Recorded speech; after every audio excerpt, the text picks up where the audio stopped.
Welcome back to the Bike City Woodworks channel. This is the first episode of a new series I'm calling Naptime Shop-Time. It's me in the shop with you during my kids' nap time. That's why it's called Naptime Shop-Time.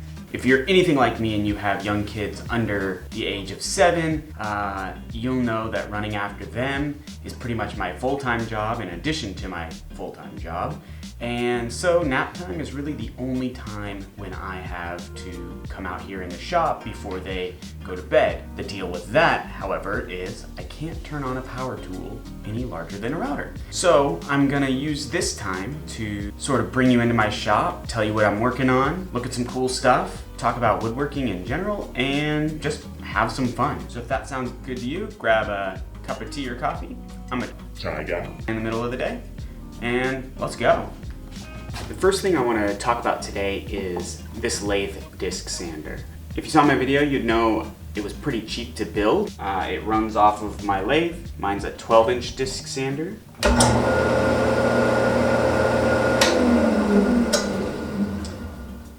And what's really, really, really great is this is variable speed, so I can speed it up or slow it down.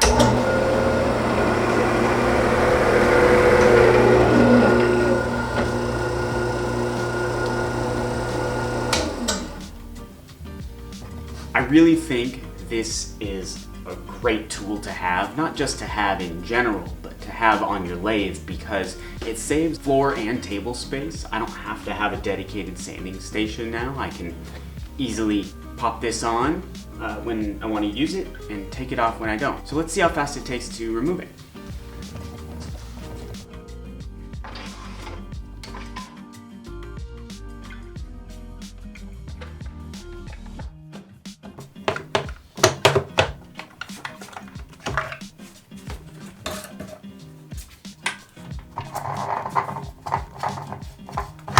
Done.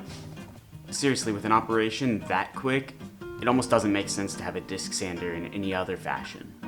And yes, I do realize this means you have to have a lathe, but a lot of us do, and even those mini lathes that can handle 6 to 8 inch stock are going to be perfect for a disc sander like this. Yeah, it means you can't have a really large disc, but you can absolutely still save the floor space. So now how about a little mail time? I don't get a ton of mail, but I was super stoked to see a card and a little gift from my friend Saw and Crossbones this week. Checked out their Instagram. Leave a link in the description below if you want to check them out. Saying they had this awesome Saw and Crossbones shirt.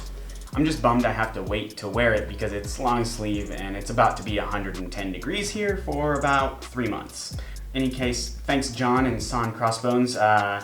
Really, really appreciate it.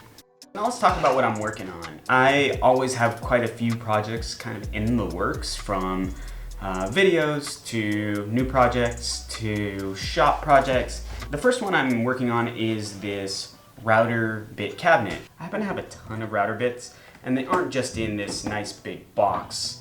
I have 3 or 4 little boxes of router bits as well. And I really decided that I wanted to organize them and put them all into one cabinet. So I'm building this hand-cut dovetail cabinet that's going to be mounted on my wall and should hold, you know, roughly 90 to 100 router bits. Something that I'm really excited to start working on is a shop organization project that will house a bunch of hardware. I have hardware everywhere right now. The goal of this hardware organizer is to put everything together inside of one single cabinet and make it really easy to find, and also find out when I'm out of certain hardware. Pretty much the hardware that I use the most, like pocket hole screws, construction screws, 1/4" 20 bolts, washers, hold down nogs, pretty much any of my hardware. And so finally, I thought I'd end by surfing a little Instagram with you guys. What do you think? Give the old gratuitous double tap for Rockley Woodworking. And let's go check out some fun projects. Ooh, Kidwell Fabrications. That is a really, really cool dresser. Look at those drawer fronts. Continuous grain. Beautiful Drawer pulls. I love that base too. I love how the cylindrical legs sort of meet that squared off apron. Very cool. What else catches my eye? That is hot. So I love seeing Exceed Kumiko's stuff. They have some gorgeous, gorgeous, gorgeous Kumiko. Yeah, that's very, very cool. Windy Gap Woodwork.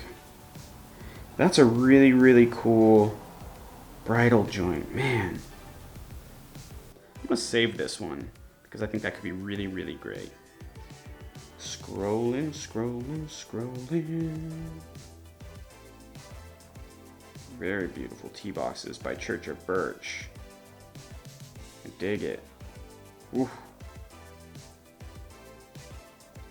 That stash chai, that's the stuff. If you're gonna drink chai tea, drink that stash stuff. I get mine from Amazon. I'll leave a link. You don't have to click it, but I think you'd like it. All right, last one. Let's find something extra cool. Ooh, circle cutting jig. Ooh. Oh, very, very, very nice yard furniture. Oscar the Tall Boy. That's super cool.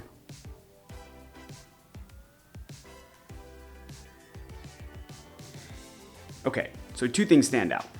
First of all, this is pretty similar to the dresser that I saw earlier, but I love the staging here. I want to call out a couple things. It's bright. That always makes an image stand out. Also, the greenery really helps because it sort of takes away from that single color palette of the browns and adds something a little bit different, complementary but different. I really like that. Of course, it's got great drawer pulls. It's got a continuous grain front. I think those are beautiful, but I don't know, the image really just stood out to me as well. In any case, that's pretty much it for today. I'd love to know what you think about this new series, Naptime and Shop-Time. Please let me know in the comments below if you like it, dislike it. If you do like it, also give it a thumbs up, and I hope to do this again with you, but until next time, peace out. Have a great week.